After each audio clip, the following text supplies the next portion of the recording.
Okay, my husband bought me for my birthday some sourdough starter, and it comes with a little bit of a history, so I'm gonna set you guys this way. Oops. So I can read this. So he bought it from Nick and Patricia, and this sourdough starter has over a 200-year history. Actually, they can kind of document it back to 233 years. So the letter that we have is, not only does the starter produce the most delicious and gorgeous bread, but it has a history that goes back to the 1800s. I better take the glasses off so I can see.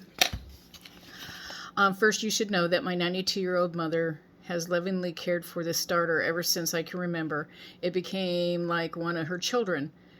You might even say it's her first child, as it predates both my sister and me. Mom is a retired school teacher. Dad is a retired U.S. Navy. And they have been married just shy of 70 years. Mom bought the sourdough starter from a very famous bakery in San Francisco in 1951, while she and Dad were traveling for the Navy. Our starter's name is Bodie. Take a guess where it comes from. Hint, California gold mining country.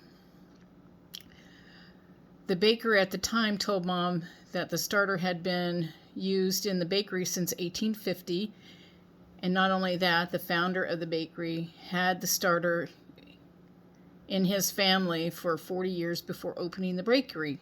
That means that we can trace Bodie's history back to 1810. The starter has been treasured and lovingly maintained for 210 years. Mom's stewardship of Bodie began the day she purchased it over 7 decades ago, and she has been feeding and caring for it daily to ensure that it's always happy and healthy.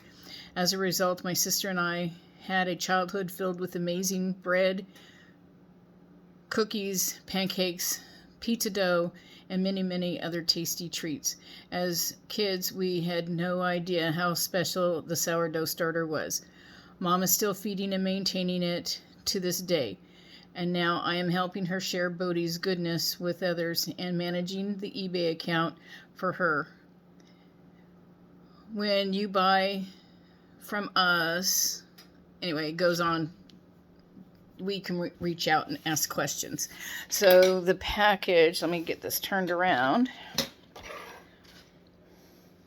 I haven't opened the package yet.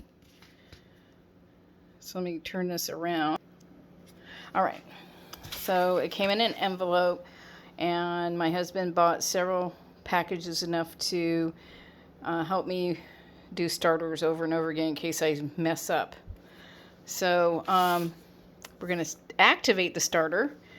So day one, I have to mix a half a cup of all-purpose flour, a half a cup plus 2 tablespoons of lukewarm pure water, and 1 tablespoon of sugar. And that's the only time we're going to use this sugar. So I've got all my things.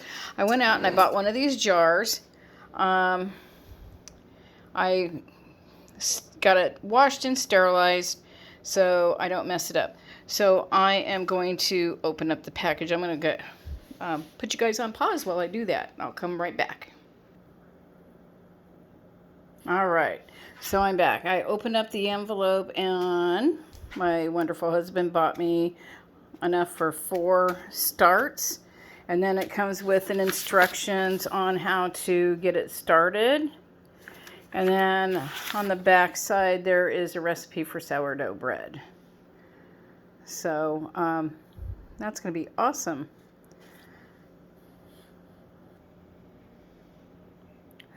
So just to let you know, these folks do not know that I'm actually going to tape this and do a YouTube on it. So they may find out. If not, that's okay. I grew up with, my mom had sourdough stuff, and so we grew up with some sourdough pancakes, sourdough bread. I think we had sourdough biscuits. And I wanted to get back into fermented foods, or actually using the sourdough stuff.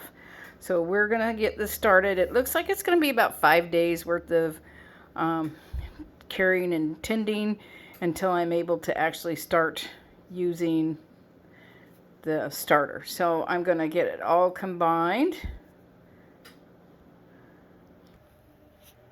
Alright, so we are going to put in our starter in the jar. And then we have a 1/2 cup of flour.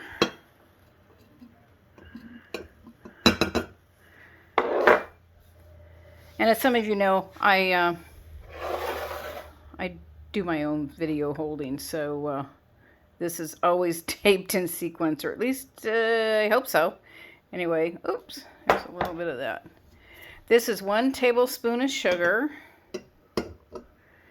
And then we have a 1/2 cup plus 2 tablespoons of warm water. All right. Like I said, mix this well. Mix thoroughly. If the starter chunks don't dissolve completely at first, wait a few hours and stir again. Cover the jar with plastic cling wrap to encourage fermentation. Put the jar on the counter at room temperature, ideally between 65 and 70 degrees. Prolonged higher temperatures will kill your yeast. So, okay. So let me do that and I'll be right back. Alrighty, I have stirred it up. I'm going to leave the spoon in there. It does look a little chunky, so I'm going to let it rest for a couple hours and then come back and stir it. And I don't want to have to dirty another spoon. So we're going to cheat and do that. We'll be back in a couple hours.